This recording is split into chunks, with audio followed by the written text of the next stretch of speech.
Welcome back to Rockin' Out, a new show where we discuss the latest and greatest in rock and metal music. I'm your host, Annabelle, and I am back, baby. I took a couple months off because a lot of things were happening in my life, but I am back for 2025, ready to go, and I decided that we would start off strong by talking about the 2025 winners and nominees at the Grammys in the rock and metal categories. Now, I must confess, I did not watch the actual award show. I am just looking at everything after the fact because I don't really watch much TV anymore, and I'm not super into award shows or TV in general, but I am interested in who the winners were in the rock and metal categories and who was nominated in the first place. There were a lot of nominees that honestly surprised me and a lot of good music overall. I was pretty interested. I would say I knew most of the nominees, and then there were a couple wild cards that I had never heard of. Today, we're going to be talking about those nominees, the winners, and what I think of the win. Do I, in my humble opinion as a random person on YouTube, think that that song deserved the win, or would I have picked somebody else from those listed? Let's jump right in. Starting off strong with the category Best Metal Performance, Mea Culpa by Gojira, Marina, Viotta, and Victor Le Masne takes the crown. And I hope I pronounced those names kind of correctly. I probably butchered them a little bit. Anyways, I thought this was a well-deserved win, in my opinion. I'm honestly not even going to address any of the other nominees because I just thought this one was so perfect. They definitely deserved that Grammy. I loved this performance and I could not believe it when I saw it at the Summer Olympics. I would have never expected the Olympics to actually have such a cool band and such a cool piece. And the whole thing was just amazing. The blend of the beautiful operatic singing with the hardcore drums and vocals and guitar. The whole setup of the performance is really cool with the flames in the background and the boat going past and the beautiful structure that some of the guys were on. And I really loved the streamers that came out at the end that looked like blood spurts. It was a really badass piece, and it was really cool how they added it to the Summer Olympics. So I'm glad it got the Grammy. Loved it. Yeah. The next category we're talking about is the 2025 Grammy winner of the Best Rock Performance. This win went to a really unexpected band for me. Now and Then by the Beatles took the Grammy in this category. I'll admit, I had a lot of confused reactions when I first saw this, mainly that how in the world were the Beatles, who were a band that were predominant in the 1960s and 70s, how in the world were they winning a Grammy decades later in 2025? So I did a little bit of a deep dive on the song Now and Then and how it came about. Originally, John Lennon wrote kind of this demo for Now and Then in 1977 by himself, just with a piano and him singing. And it sounds like that he didn't really have a full fleshed out song. It was more like he had a chorus and maybe like an instrumental section and like a bridge that it sounds like they cut out that in the final piece of the song. But after his death in the 1990s, 2000s, they were working on this song, the other guys. Well, this song and a couple of other songs, they were kind of reviving some of the demos for one of their upcoming records, but this song did not make the cut. They had tried to work on it, but they scrapped it for a few different reasons.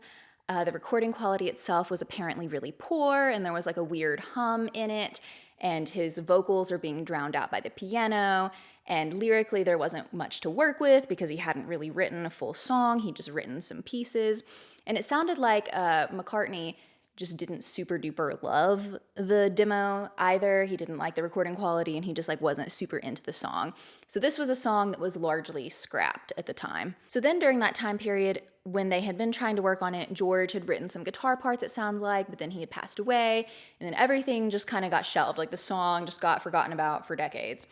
But then when they were planning on doing their 2021 documentary, they decided to bring this song back out and to try and work something with it again. So they actually used some sort of modern machine technology and painstakingly over years tried to extract John's vocals from the demo and clean everything up. So this whole song was a really interesting deal because initially I was a little bit confused why a song written in 1977 would be coming to the 2025 Grammys. But really it was more like they took a piece of what John had written in 1977, and then they took some of George's guitar parts, and then the remaining two guys laid down actual vocals and wrote other lyrics, and then spliced in pieces of vocals from other songs that they've had to kind of make a new creation now, and then they released it in 2023. I think the song is cool in the sense that they were able to take all of these elements from years and years and years ago and blend them into something current now. However, would I have chosen this as the winner for Best Rock Performance at the 2025 Grammys? No. And I know that's going to be a controversial opinion. So which of the 5 nominees would I have picked out of this category as the winner? Now, I'm going to say that's really tough. I think that this was a really good lineup of songs, but ultimately I really liked the Pearl Jam song or the Green Day song. I really thought Dark Matter by Pearl Jam and The American Dream is Dead by Green Day were really, really good topical tracks, and I'll tell you why. So I loved the Green Day song because they managed to talk about corrupt government, TikTok, racism, all of these very topical things in this track, and they did a really good job of it. And I just felt like it very much fit the moment. Whereas I also thought Dark Matter was a cool piece. I thought the drumming was really good, loved the guitars, loved the instrumental. It's always awesome hearing a band just really in sync together. I also kind of thought that song was maybe a little bit political, but the lyrics were written in such a metaphorical sense that you couldn't really say that for certain. For some reason, both of those songs, I just felt like that they were really timely at the moment. I totally respect why the Beatles won because they're the Beatles, like I get that. And I get in some ways that this win was a nostalgic win, especially for diehard fans, because they're saying that this song is kind of like the last song with all 4 of the guys together. In a way, it's a conclusion to their discography. So I don't think it was a wrong choice per se. I totally get why it won. And the Beatles were such a cultural zeitgeist and really do have their place in history. And it's kind of crazy that they can come from decades before my time, way before I was even alive, and win right now. So I don't think it was like a bad choice. I just really liked the Green Day and the Pearl Jam songs a lot. Moving on to the category Best Rock Song of the 2025 Grammys, the Grammy went to St. Vincent for her song Broken Man. I'm not gonna lie, I don't know how to feel about this one. I thought this track was really interesting in a kind of strange, chaotic way. If you go watch the music video, it starts out where she's laying on the ground with her microphone, and then she kind of gets up. She starts doing this like really intense interpretive dancing, and they've kind of CGI'd this effect that she's like randomly catching on fire. And the song is neat because it starts out very stripped back, and then it just builds and it builds and it builds until it's this like cacophony of sound. Funny enough, it sort of reminded me of The Yellow Wallpaper, that story by Charlotte Perkins, where the woman kind of is slowly losing her mind and her sanity, and then at the end she kind of like goes crazy and is ripping down the wallpaper, and the wallpaper is kind of like a symbol for her being trapped inside and her sanity and all of these different things. I felt like this song weirdly fit with that feeling. So I don't think it was a bad choice for the win. I actually have no idea who I would have picked per se here. I definitely think that song was really unique. If it was up to me, Dark Matter was also in this category too, as well as another Green Day song called Dilemma. Probably if I was doing it, I would have given Best Rock Performance maybe to Green Day, and then Best Rock Song to Dark Matter, just for my personal preference. I did like the Dilemma song too, but overall I thought the competition was pretty stiff, and like I could have seen almost any of the songs in these categories taking the win. Finally, for Best Rock Album, the 2025 Grammy went to the Rolling Stones for their album Hackney Diamond. I'm gonna be totally honest here, I did not feel like listening to every single song out of all of these albums in this category, because that would be so many songs to critically analyze individually and as a body of work and weigh against each other, that honestly, that could be its own entire long video, so I just am not including that here. So I really can't say who I think deserved the Best Rock Album of 2025. So I'll ask you guys, if you have listened to all of these albums in their entirety, who do you think deserved the 2025 win? Because I'm not sure. Overall, I thought the 2025 Grammys for the rock and metal categories all of the entries were not bad. However, there is one major point I want to address about all of them.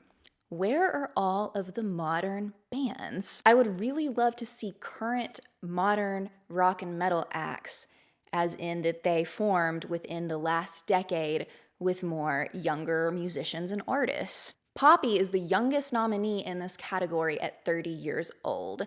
Spiritbox is the youngest formed band in these rock and metal categories. They formed in 2016, and their members are mostly in like their mid-30s. But for a large part, most of the bands formed before I was even alive, and most of their members are well into adulthood and or retirement age.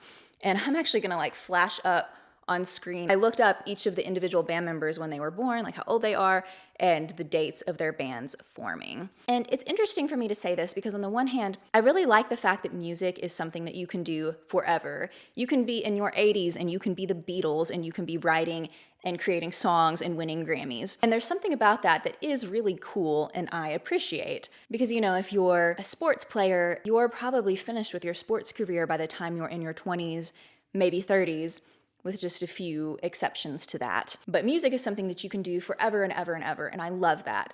However, I do understand why the phrase rock is dead has been such a prevalent phrase, because I don't think rock is dead, but it's definitely maybe in a retirement home. If you look at any of the other Grammys categories, there are a lot more younger people in their 20s and 30s being nominated, winning, so on and so forth. And I really just feel like there is such a lack of modern rock and metal bands and modern representation in this area. I still think that there's obviously a place for musicians and bands of any age. They can always be relevant.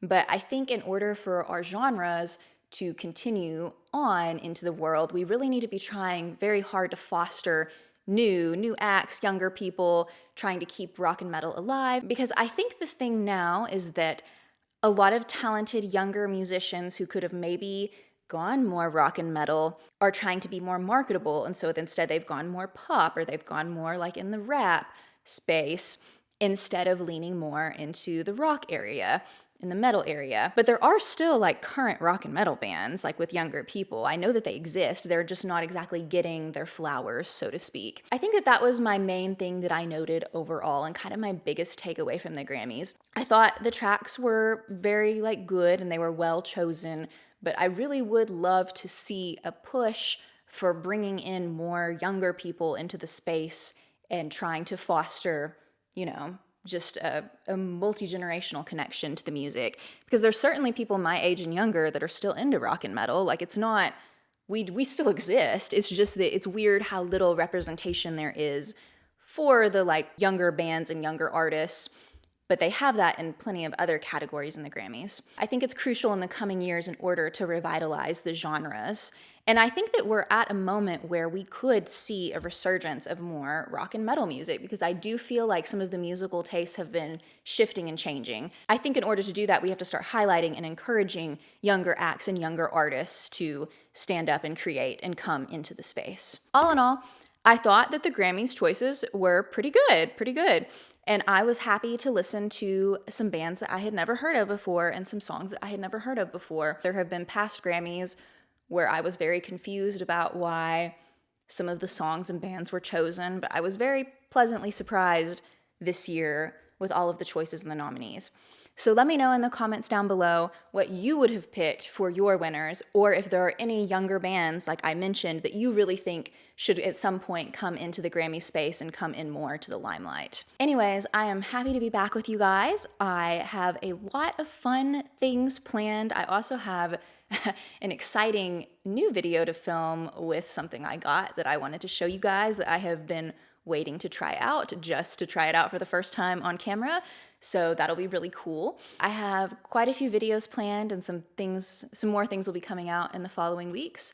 I hope all of you are having a good February and we're still kind of in the beginning of 2025.